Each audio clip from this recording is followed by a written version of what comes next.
నవ నరసింహస్వామి క్షేత్రాలలో ఒకటైన జగిత్యాల జిల్లా ధర్మపురి శ్రీ లక్ష్మీ నరసింహస్వామి క్షేత్రంలో కార్తీక మాసం సందర్భంగా గోదావరి మహారతి వైభవంగా నిర్వహిస్తున్నారు. కార్తీక మాసం నెల రోజుల పాటు దేవస్థానం ఆధ్వర్యంలో నిర్వహించబడే గోదావరి మహారతి కార్తీక సోమవారం రాత్రి అత్యంత ఘనంగా నిర్వహించారు. అర్చకులు, మంగళ వాయిద్యాలు, మహిళలు మంగళ ఆరతులతో గోదావరి నది వద్దకు వెళ్లి గోదావరి మాతకు ప్రత్యేక పూజలు నిర్వహించారు. పోలీస్ శాఖ ఆధ్వర్యంలో పోలీస్ అమరవీరుల సంస్మరణ వారోత్సవాలలో భాగంగా సిరిసిల్లలో సైకిల్ ర్యాలీ నిర్వహించారు. క్రీన్స్ విల్లాస్ లో మాజీ మంత్రి ఎమ్మెల్యే తన్నీరు హరీష్ రావు గారి తండ్రి సత్యనారాయణ గారి పార్థివ దేహానికి నివాళులర్పించి అనంతరం హరీష్ రావుని పరామర్శించిన మంత్రి పొన్నం ప్రభాకర్.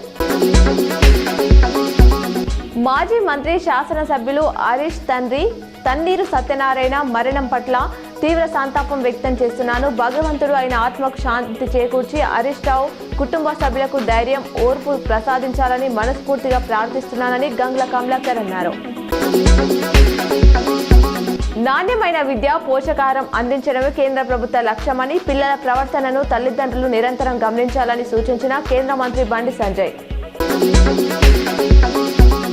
వేములవాడ రాజరాజేశ్వర స్వామి ఆలయ విస్తరణ పనులు వేగవంతమయ్యాయి. అభివృద్ధి పనులను అధికారులతో కలిసి జిల్లా ఇన్ఛార్జ్ కలెక్టర్ గరిమా అగ్రవాల్ పరిశీలించారు.